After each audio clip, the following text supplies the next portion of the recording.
Hello everyone and new subscribers. Yes, I've gotten some new subscribers and just welcome.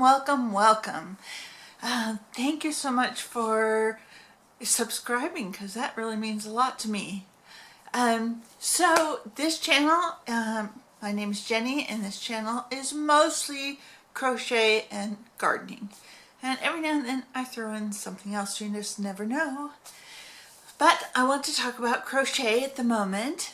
So, my last video, I talked about this book because I did a amigurumi book tag. And I was in the middle of working on all those Jada and Stitches folk art blankets, which I still have 6 to do. But I'm almost done with all the appliques. I just have, I think, 24 flowers left to make. So I was just enamored with this book and feeling like I needed to make one of the things. So this is the one that I made.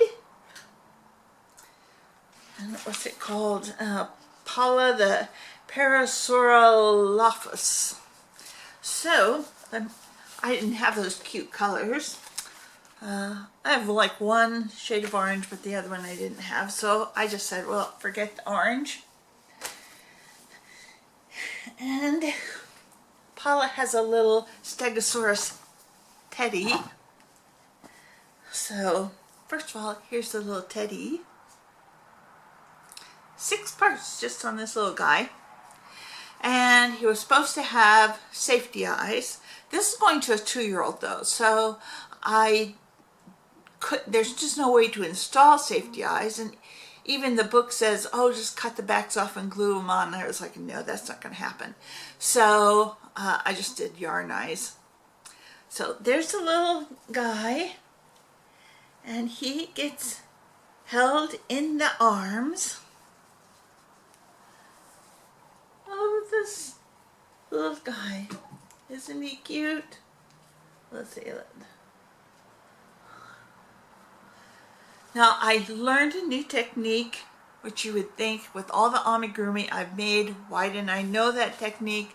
But I never really cared that much about when I changed colors, if it made a little jagged leap to the next row. You know, that didn't bother me so much. But I decided with this guy, I was going to learn whatever that technique was for pretty seamless transition between color changes. So you can still see the color change there, but it's not real jagged. And you can see it along the side of his face. And I think it's on the side of the tail too. But yeah, I'll be using that from now on. So I finished that. I started that Friday night, and I just finished, well, I finished all the body parts yesterday, and I sewed them together today, and I did the little Stegosaurus today. So now I am going to do another one or 2 or 3 in that book, because one goal I'm going to try to make this year is to make one thing out of all the amigurumi books I have, because otherwise why am I buying these books? So the problem is, what am I going to do with all those things? One other thing that I want to point out about this book is in the front, and maybe other books by this publisher do the same thing, but in the front they have all these illustrations. And they have this little code here, right there, for each one, that if you don't know how to do that stitch, you can just put this code into your phone. You know how to do that. If you don't know how to do that, what you do is you turn on the camera function for your phone and just hold it over that code, and it will automatically flip over to the website. So these will link you to a video on how to do that particular thing. So anyhow, probably other books by the same publisher are now doing that, but anyhow, Also, Zabez just released to the public a couple of his patterns. So, I cannot remember the character names, but I will just show you. This is the flamingo. And cute little hat. So, and then this one I really wanted to do. So when he came out with the flamingo pattern, and I had seen this other pattern of his, and so I wrote to him and I said, where is that pattern? Is that coming up in the future? And he said, yeah, it's the next one. So let me tell you, I hurried through this one, got her done so that I could be like first on the list to volunteer for this one. This is the penguin. Now his hat in the pattern was supposed to be like a little bit sideways, but oh well. Anyhow, he was pretty easy, and so those are my two Zabez projects that I can show you. I still have two more that I can't show you. He just came out with another one, and I didn't volunteer to test for it because and it was so cute, so cute. I was so tempted, but that's been a problem of being just tempted to do too many of his projects and not getting to other things. So I let it go, and in the future I might just purchase the pattern, but anyhow, I really wanted to do it, but I restrained myself and didn't do it. So I have pretty much unpacked. That doesn't mean I'm settled in, but part of unpacking was going through all my yarn and finding unfinished projects, these little whips. And one of the whips that I had two of this particular thing, and they were just in pieces because I thought, well, I'm going to make a video on how to sew together, say, when you have a head with the crochet going in the spirals going in one direction, with a body and the spirals are going in another direction. But I never got around to it. And there were these pieces and parts, and I just said, to heck with it, I'm putting them together. So I already gave one of them away, and this is the other one. It's a little ballerina mouse.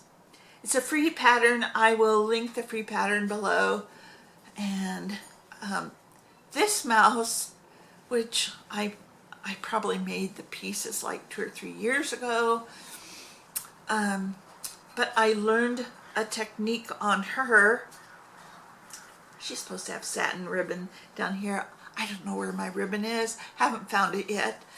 But I learned the technique of exposing or crocheting in the back loop so that the front loop was available for other things.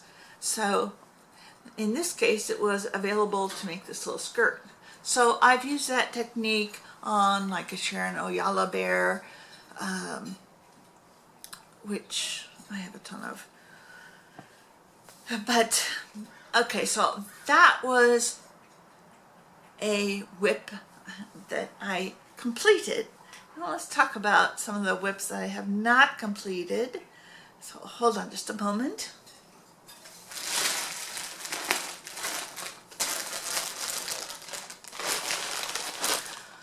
Okay, you know that Jada has lots of different blanket patterns. So I thought, okay, I've made this pattern before. I will link to the whole blanket below. And I had started it. I have a couple of the squares.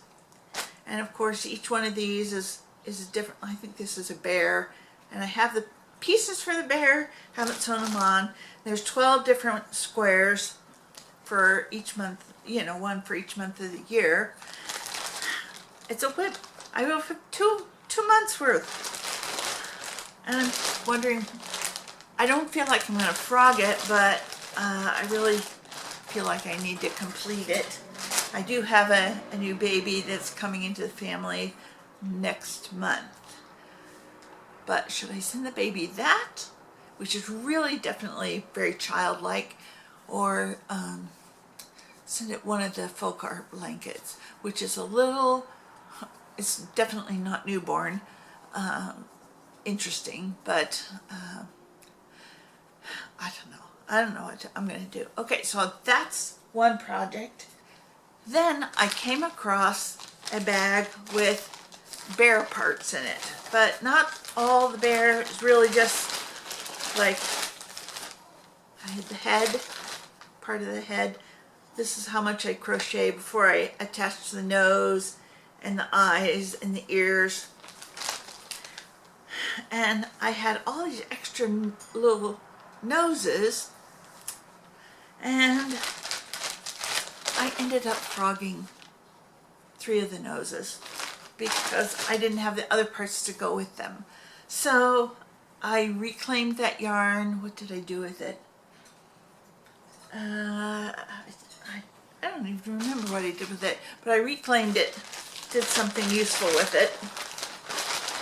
And this, I'm going to show you, this is the very first amigurumi I did. It was like back in spring of 2017 maybe, and he's a mess. He's a Sharon Oyala bear.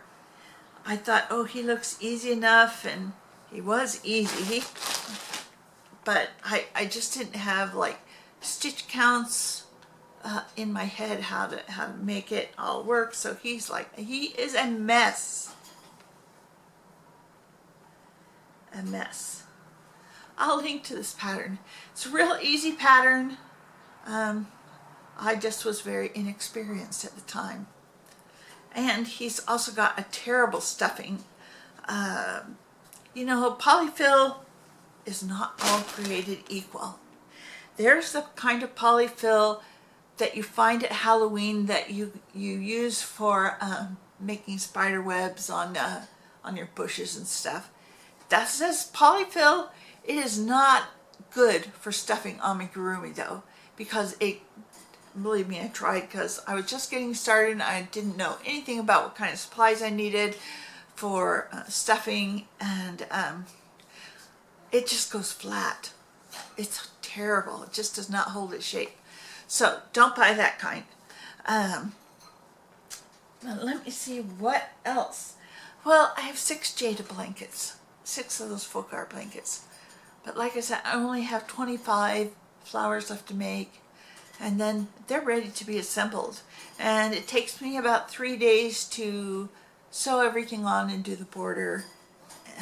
But I don't have another great niece or nephew with a birthday right away.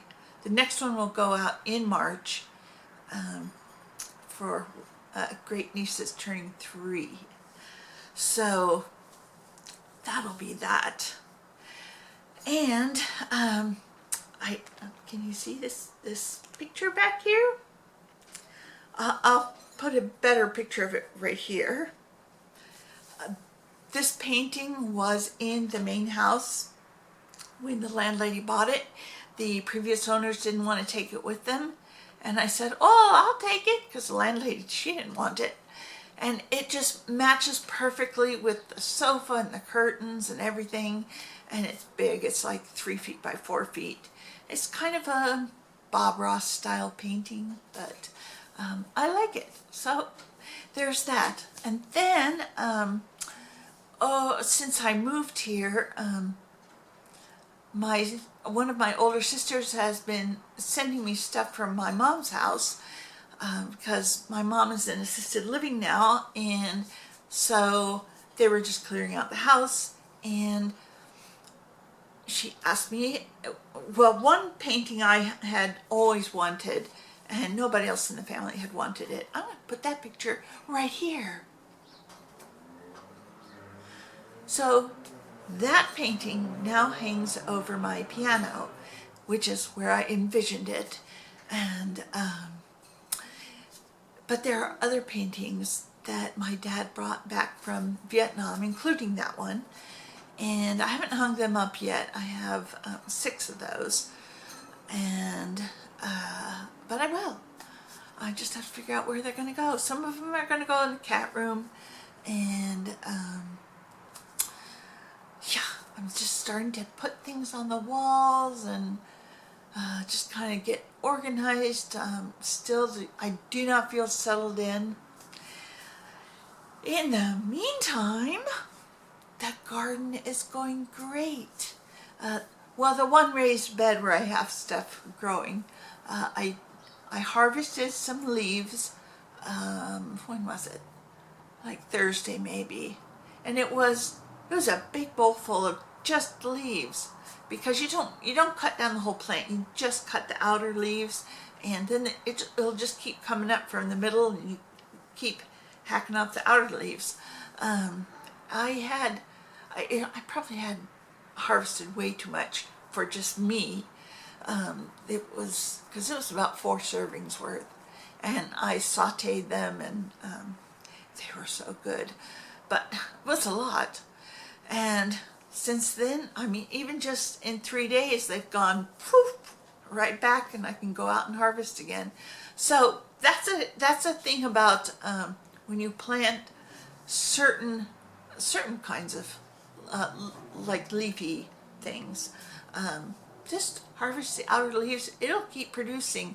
I paid like maybe $3 or $4 per bok choy plant out there, and I have 4 of them, and they will last me all summer long. So for that $4, I will eat off that plant all summer.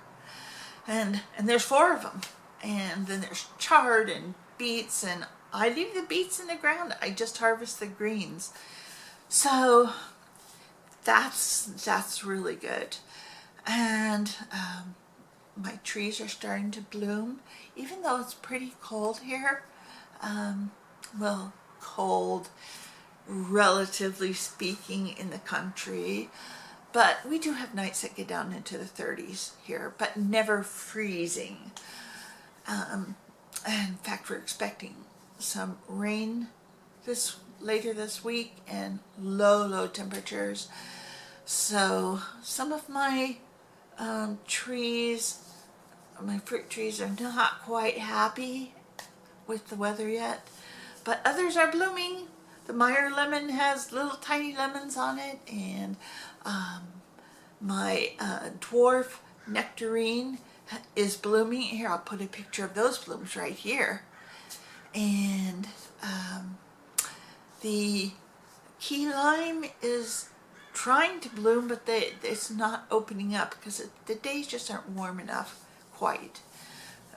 We're just only in the low 60s, so it really wants to be a little bit higher.